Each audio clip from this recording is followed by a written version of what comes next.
Kinilala at binigyang parangal ng Provincial Government ng Ilocos Sur ang 20 personnel ng Ilocos Sur Police Provincial Office sa ginanap na Pamadayaw 2024 sa Provincial Farmers Livelihood Center sa Vigan City. 10 ang pinarangalan sa kategoryang Most Outstanding PNP Personnel kung saan sila ay tumanggap ng Plaque of Recognition at 50,000 pesos. 10 naman sa Special Award kung saan ang bawat isa ay tumanggap ng Plaque of Recognition at 25,000 pesos mula sa pamahalang panlalawigan ng Ilocos Sur. Ako po ay nagpapasalamat sa ating Governor, Honorable Jerry Singson, at sa ating Vice Governor, Honorable Ryan Luis B. Singson, sa kanilang suporta na ibinigay at ibinibigay sa kapulisan dito sa Ilocos Sur.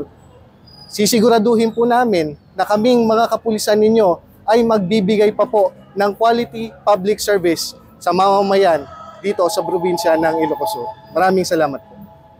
Maliban sa mga PNP personnel ay tumanggap rin ng parangal at pagkilala ang mga individual na may katangi-tanging ambag at ipinakitang kahusayan sa nasabing lalawigan. Isa rin sa mga tumanggap ng parangal at pagkilala ay si dating Governor Luis Chavit Singson kung saan ay binigyang pugay ang 28 taong pagseserbisyo niya sa lalawigan ng Ilocos Sur. Ang naturang aktibidad ay dinaluhan ni Police Brigadier General Lou Frias Evangelista, Regional Director ng Police Regional Office 1. Sa kanyang talumpati ay sinabi niya na magsilbing inspirasyon sa lahat ng kapulisan sa Ilocos Region ang mga natanggap nilang parangal para lalo pang pagbutihin ang paggampan sa tungkulin upang mapanatili ang Region 1 bilang safe homeland. Binabati ko ang ating mga awardees sa inyong tagumpay.